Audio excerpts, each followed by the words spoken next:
Hello, ma. Ask ko lang until now ba nagpapa-therapy pa doon ba kayo? Magkano po yung assessment ni Isabel? And ilang beses siya nag-therapy sa isang linggo? Hi, ma. Since 2023, yata pa kami nagpapa-therapy. Yes, May din yun nag-start. And until now, 2 years na siya, ma'am.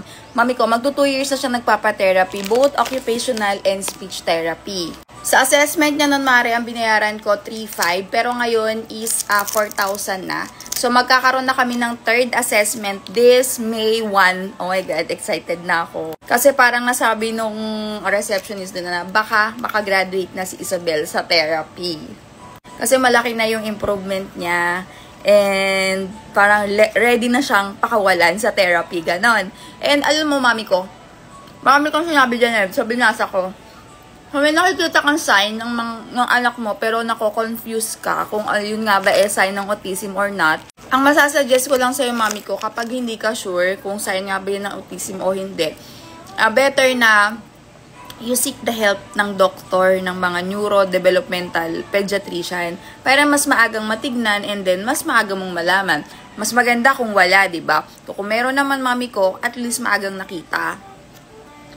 Nakaka-amaze kasi, mami ko, sa 2 years na ginugugol namin sa therapy ng dire-diretso yun, sabay, and then sabay din yung school niya. Malaki yung naging improvement kay Isabel. Sinabi mo dyan sa comment na yung 2 years old mo, bihira na siyang magsalita ng mama at papa. You know, ang napagkaiba ko kay Isabel at Via, si Isabel, hindi siya nagsasalita ng 2 years old niya ng sentence. Puro, wow, amazing. Puro mga reaction lang gano'n. Tapos, si Via, nakakatuwa kasi possible pala sa 2 years old. Ngayon ko lang kasi na-experience, ngayon lang nagka 2 years old ulit na nakakapag-sentence na sila. Like for example, lumabas ako noon, sinabi niya sa akin na, where you going, mommy? Nagluluto ako, what you doing, mommy? Tapos ang pinaka-nakinagulat namin, pagka may kinakatawanan siya, sasabihin niya na, you're so funny, mommy. You're so funny, ate. Tapos, pag tinanong ka niya, halimbawa, may papahanap siya sa'yo, sasabihin niya, you found it?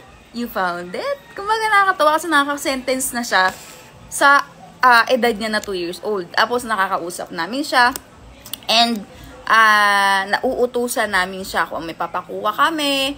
And then, ang pinaka-nakakatawa kay Via, mami ko, is kapag may kinuha siyang isang bagay, like for example, umupo na lang siya dito, umupo na lang siya sa table, pagbaba niya, itutulak niya yung table.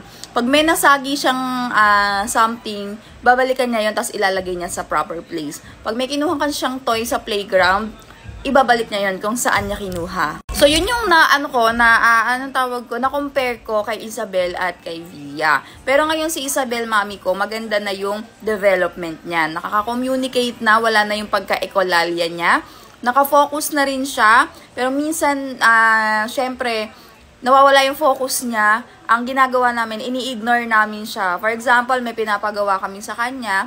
So, sabi ng teacher niya, kapag ka nagdadahilan siya at marami siyang gusto, ini-ignore namin. Parang ganon. So, kagandahan din kasi doon, 2 years old or magti 3 years old pa lang siya, Mariko, napa-check up na namin siya, nabigyan na siya ng intervention, na therapy na ng maaga. Ang goal ko kasi noon, kaya ako tinherapy siya ng maaga, is para hindi siya mahirapan sa school. So, 2 months therapy muna kami and then school ng kanyang nursery. So far, ayun, naging successful yun lahat. So, assessment niya ngayon, 4,000. So, sa therapy namin nagtaas, dati 650, ngayon 900 sa speech, and 800 sa occupational therapy. So, medyo mabigat talaga, lalo kapag weekly. Pero minsan naman, pag kinakausap ko yung mga daw doon sa may center na, limbawa, pass muna this week, and then the next week ulit, para doble, para meron akong bala, ganun. Kasi talaga pagka weekly, yung iba mas malaki pa, 3,000 per week.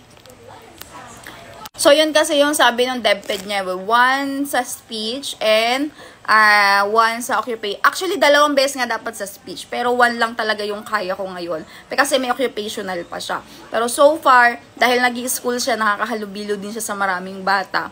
Ayun, naging okay naman. At third, na namin, assessment. So, yun lang yung mapapayo ko sa'yo, Mariko. Kung ikaw ay nalilito, so go ka na sa neurodevelopmental pediatrician and magpa-sked ka na ng slot kasi taon po ang inaabot ng schedule dyan.